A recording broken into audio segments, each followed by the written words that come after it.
کیا آپ نے کبھی سوچا ہے کہ مغل سلطنت کی سب سے طاقتور شہزادیاں جن کے پاس محل تھے، دولت تھی، خادمائیں تھیں، جاگیریں تھیں اور بادشاہ تک رسائی تھی، ان کی شادیاں ہی نہ ہو سکیں؟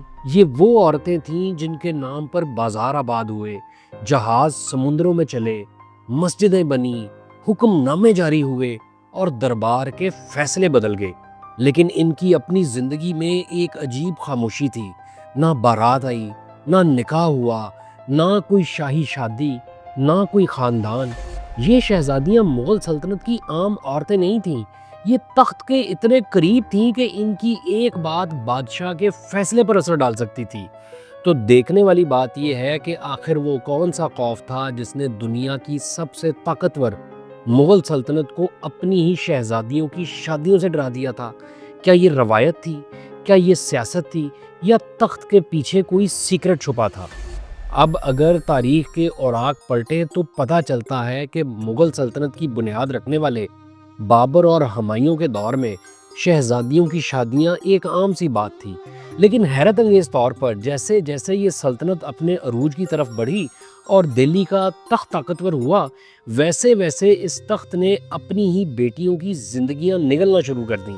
اکبر اور جہانگیر کے دور میں اس خطرناک ٹرینڈ کی شروعات ہوئی۔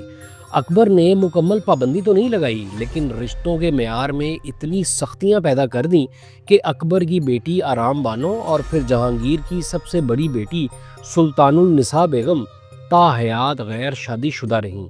لیکن شاہ جہان اور اورنگزیب کے دور تک آتے آتے شہزادیوں کی شادی نہ کرنے کا یہ ٹرینڈ ایک بے رحم اور غیر اعلانیہ ریاستی قانون بن چکا تھا۔ ذرا ان ناموں، ان کے عروج، ان کے انجام اور اس خوفناک پیٹرن پر غور کیجیے۔ سب سے پہلے پرہیز بانو بیگم، شاہ جہان کی پہلی اولاد۔ تاریخ کی کتابوں میں اس کا ذکر بھلے کم ملتا ہے، لیکن در حقیقت یہ وہ پہلی شہزادی تھی جس پر اس پراسرار اور ظالمانہ خاموشی کا قانون مکمل طور پر لاگو ہوا۔ اس نے 64 ایئرز کی عمر پائی، لیکن اپنی پوری زندگی غیر شادی شدہ گزار کر اس دنیا سے چلی گئی۔ اس کے بعد باری آئی مغل تاریخ کی سب سے طاقتور خاتون کی، جہاں آرا بیگم۔ جب ممتاز محل کا انتقال ہوا تو شاہ جہان غم سے ٹوٹ گیا۔ اس کڑے وقت میں محض 17 سال کی عمر میں جہاں آرا نے سلطنت اور دربار کی بھاری ذمہ داریاں سنبھال لیں۔ شاہ جہان نے مغل سلطنت کی شاہی مہر اس نوجوان بیٹی کے حوالے کی اور اسے پادشاہ بیگم یعنی سلطنت کی خاتون اول بنا دیا۔ اس کی طاقت کا یہ عالم تھا کہ دربار کا کوئی فیصلہ اس کی مرضی کے بغیر نہیں ہوتا تھا۔ اسے درجنوں رشتے پیش کیے گئے، لیکن درباری پروٹوکول اور برابری کا رشتہ نہ ملنے کا ریاستی بہانہ بنا کر سلطنت کی اس طاقتور ترین خاتون کو تا حیات کنوارا رکھا گیا۔ 67 ایئرز کی ایج میں جب وہ دنیا سے چلی گئی تو اس کے پاس اقتدار اور دولت کے انبار تو تھے، مگر اپنا کوئی خاندان نہیں تھا۔ جہاں آرا کے بعد آتی ہے اس کی بہن روشن آرا بیگم۔ یہ وہ خطرناک شہزادی تھی جس نے خاندانی زندگی کی کمی کو سیاست کے خونی کھیل سے پورا کیا۔ جب 1657 میں تخت دلی کے لیے جنگ جانشینی شروع ہوئی تو روشن آرا حرم کے اندر اورنگزیب کی آنکھیں اور کان بن گئی۔ اس نے شاہ جہان کے عزائم اور دارا شکوہ کے ہر خفیہ منصوبے کی خبر اورنگزیب تک پہنچائی۔ اس کی اسی جاسوسی اور سیاسی شطرنج نے اورنگزیب کو بادشاہ بنوا دیا، لیکن کنگ میکر ہونے کے باوجود مغل دربار کی یہ طاقتور ترین شخصیت بھی 54 ایئرز کی ایج میں بغیر اپنا گھر بسائے اس دنیا سے رخصت ہو گئی۔ اور پھر شاہ جہان کی سب سے چھوٹی بیٹی گوہر آرا بیگم، جس کی پیدائش کے وقت ممتاز محل نے جان دی تھی، اس نے 75 ایئرز کی طویل عمر پائی۔ اس شہزادی نے سلطنت کا عروج دیکھا، اپنے بھائیوں کو تخت کے لیے کٹتے مرتے دیکھا، ایک پوری صدی کو بدلتے دیکھا، مگر مغلیہ سلطنت کی زنجیروں میں جکڑی اس شہزادی کے نصیب میں بھی اپنا خاندان نہ آ سکا۔ پھر جب اورنگزیب عالمگیر نے تخت سنبھالا تو اس نے بھی اسی بے رحم پالیسی کو اسی سختی کے ساتھ نافذ رکھا۔ اورنگزیب کی سب سے لاڈلی اور قابل بیٹی زیب النساء، جس نے کم عمری میں ہی قرآن حفظ کر لیا اور بادشاہ سے 30,000 طلائی سکے انعام میں پائے، وہ کوئی عام شہزادی نہیں تھی، بلکہ عربی، فارسی، فقہ اور فلسفے کی زبردست عالمہ اور مخفی کے نام سے کمال کی شاعری کرنے والی شخصیت تھی۔ لیکن اس عظیم شہزادی نے بھی اپنی ساری زندگی تنہائی میں گزاری، اور آخر میں زینت النساء اورنگزیب کی وہ بیٹی جس نے دکن کی طویل اور تھکا دینے والی جنگوں میں تقریباً 25 سال تک اپنے باپ کے حرم کا نظام کامیابی سے چلایا، وہ اورنگزیب کی سب سے بڑی رازدار تھی، اور اسے بھی بادشاہ بیگم کا اعلیٰ ترین درجہ دیا گیا۔ اسے سوشل ورک کا بے حد شوق تھا، اور اس نے دہلی میں دریائے جمنا کے کنارے زینت المساجد جیسی شاندار عمارتیں تعمیر کروائیں اور 78 ایئرز کی لمبی عمر پائی۔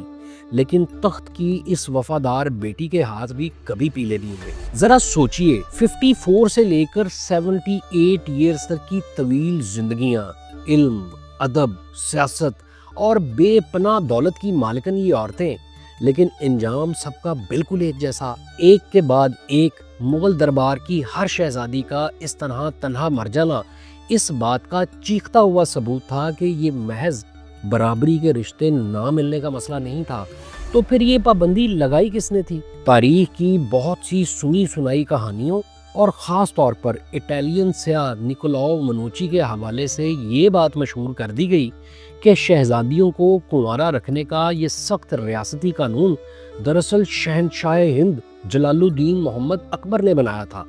کہا جاتا ہے کہ اکبر نہیں چاہتا تھا کہ شاہی خون کسی اور خاندان میں جائے، لیکن جب ہم اس دعوے کا فیکٹ چیک کرتے ہیں تو یہ مکمل طور پر غلط ثابت ہوتا ہے۔ اگر ہم شروع کے مغل دور کو دیکھیں تو ظہیر الدین محمد بابر اور ہمایوں کے وقت میں شاہی بیٹیوں اور بہنوں کی شادیاں بالکل عام تھیں۔ بابر کی بہن خانزادہ بیگم اور بیٹی گل بدن بیگم کی مثالیں تاریخ میں موجود ہیں، جن کی شادیاں باقاعدہ سیاسی رشتے مضبوط کرنے کے لیے کی گئیں۔ تو پھر اکبر کے بارے میں یہ غلط بات کیسے مشہور ہو گئی؟ دراصل اکبر نے بیٹیوں کی شادیوں پر کوئی ریاستی پابندی نہیں لگائی تھی، بلکہ اس نے صرف خاندان کے اندر یعنی فرسٹ کزنز کے درمیان شادی کرنے کی مخالفت کی تھی۔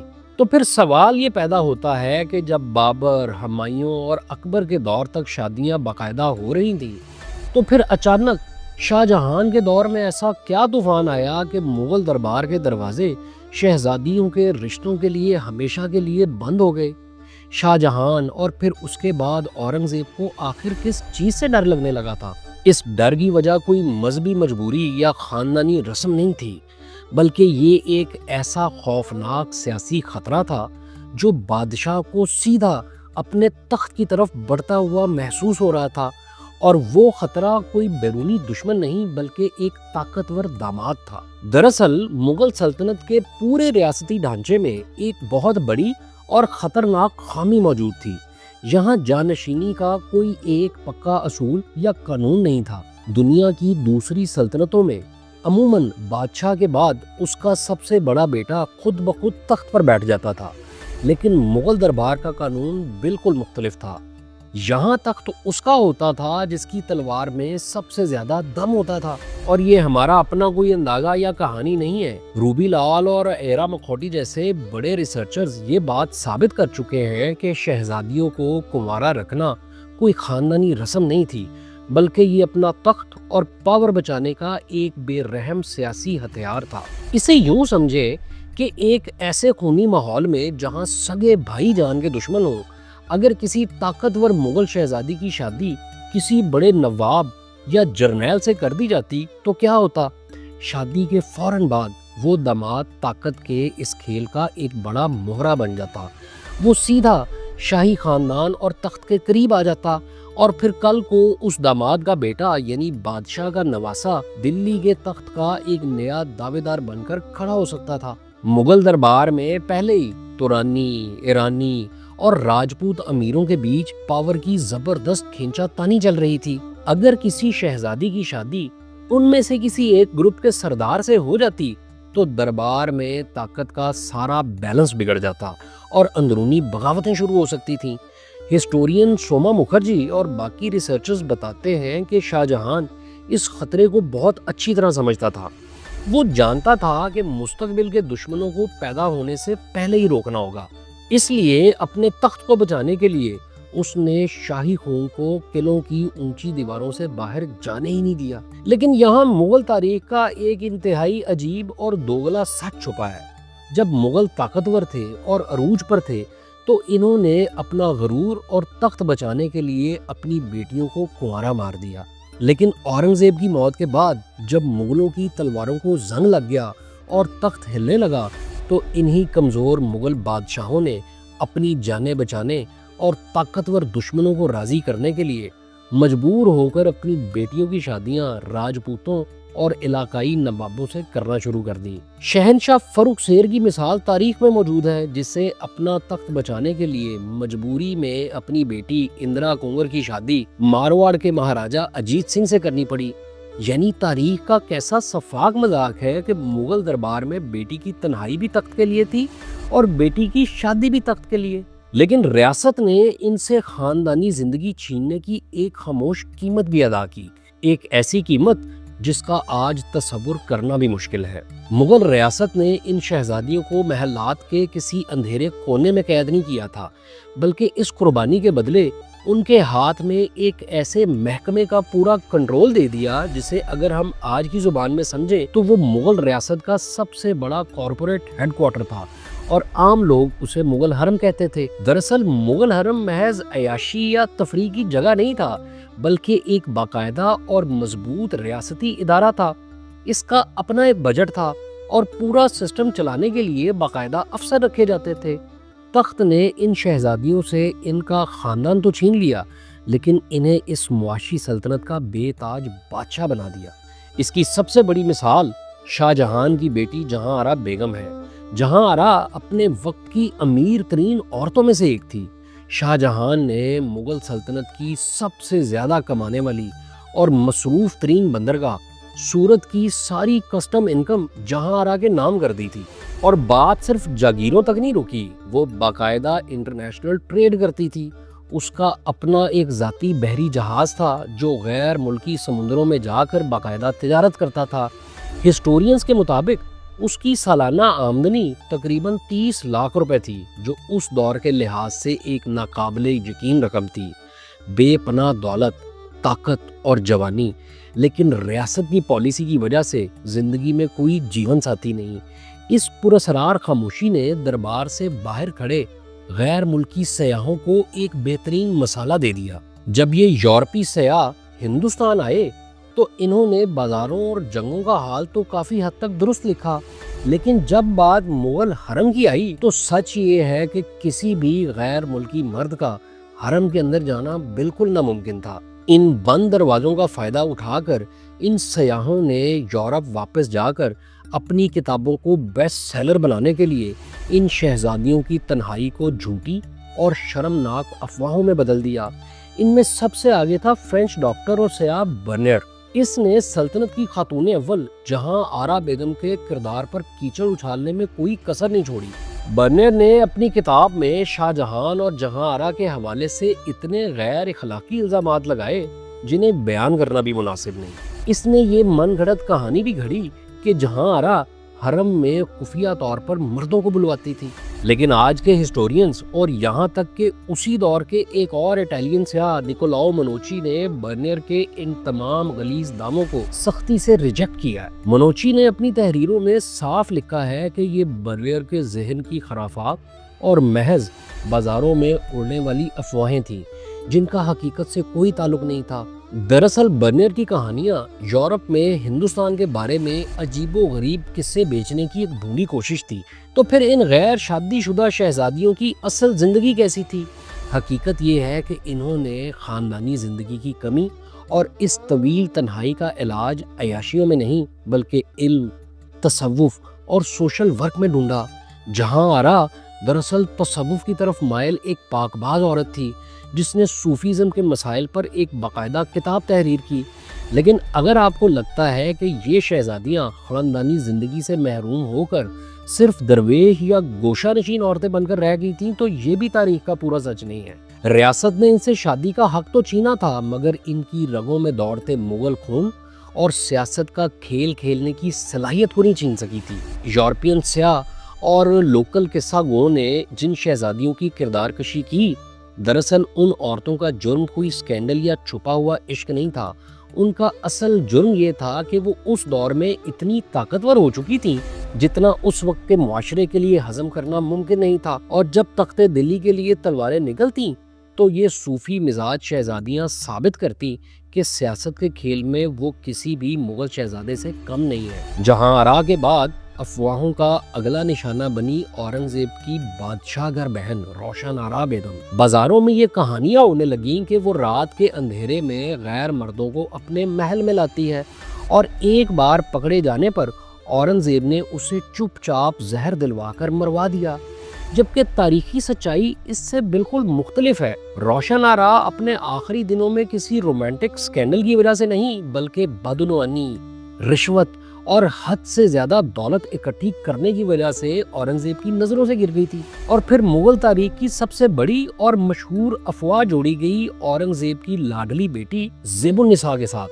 چونکہ زیب النساء ایک بہترین شاعرہ تھی اور اس کا تخلص مخفی یعنی چھپی ہوئی تھا، اس لیے سٹوری ٹیلرز نے یہ مشہور کر دیا کہ شہزادی کو عاقل خان رازی نامی ایک درباری سے عشق ہو گیا تھا۔ کہانیوں میں بتایا گیا کہ اورنگزیب کو جب اس معاشقے کا علم ہوا تو اس نے غصے میں آ کر عاقل خان کو کھولتی ہوئی دیگ میں ڈال دیا اور اپنی بیٹی کو ساری عمر کے لیے سلیم گڑھ فورٹ کے زندان میں قید کر دیا۔ مگر ایرا مکھوٹی اور دیگر جدید تاریخ دانوں کی ریسرچ اس سنسنی خیز جھوٹ کو بے نقاب کرتی ہے۔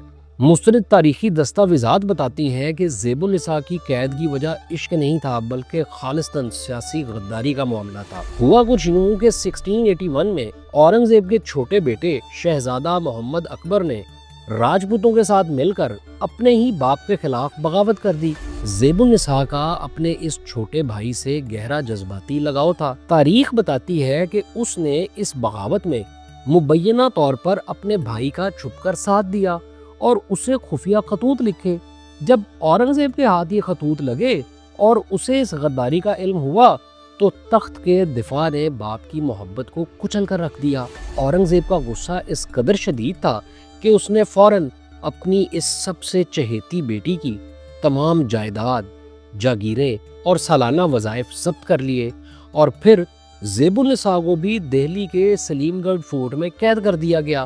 وہ قلعہ اس کے لیے ایک ایسی زندہ قبر بن گیا جہاں اس نے اپنی زندگی کے آخری 20 سال قید تنہائی میں گزارے۔ وہ شہزادی جو کبھی علم و ادب کی محفلوں کی جان تھی، وہ 1702 میں اسی قلعے کے اندھیروں میں بالکل اکیلی اس دنیا سے رخصت ہو گئی۔ مغل تخت کے لیے سب سے بڑا جرم محبت نہیں بلکہ تخت کی سیاست میں غلط سائڈ پر کھڑا ہونا تھا۔ مغل ہسٹری کی ان غیر شادی شدہ شہزادیوں کی زندگیوں کو کھنگالنے کے بعد ایک بات تو بالکل واضح ہو جاتی ہے، یہ عورتیں کسی مظلومیت کا شکار یا قلعے کے کسی اندھیرے کونے میں پڑی بے بس قیدی ہرگز نہیں تھیں۔ یہ اپنے دور کی انتہائی با اختیار اور طاقتور شخصیات تھیں۔ انہوں نے سمندروں پر تجارت کی، سفارتکاری کی، شاندار عمارتیں بنوائیں اور تخت کی خونی جنگوں میں کنگ میکر ہونے کا ایکٹیو رول تک پلے کیا۔ لیکن ان کی زندگی کا سب سے بڑا المیہ یہ تھا کہ وہ ایک ایسے بے رحم ریاستی سسٹم کا حصہ تھیں جہاں تخت کے تحفظ سے بڑھ کر کوئی رشتہ، کوئی جذبہ نہیں تھا، اور اس تخت کا سب سے بڑا دشمن کوئی باہر کا حملہ آور نہیں بلکہ ایک ممکنہ طاقتور داماد یا نواسہ ہو سکتا تھا۔ ان شہزادیوں نے اپنی زندگیاں قربان کر کے اس قیمت کو تو چکا دیا اور تاریخ میں امر بھی ہو گئیں، لیکن ان کے سینوں میں دفن وہ خاموشی اور تنہائی آج بھی مغل تاریخ کے اوراق میں ایک سوال بن کر گونجتی ہے۔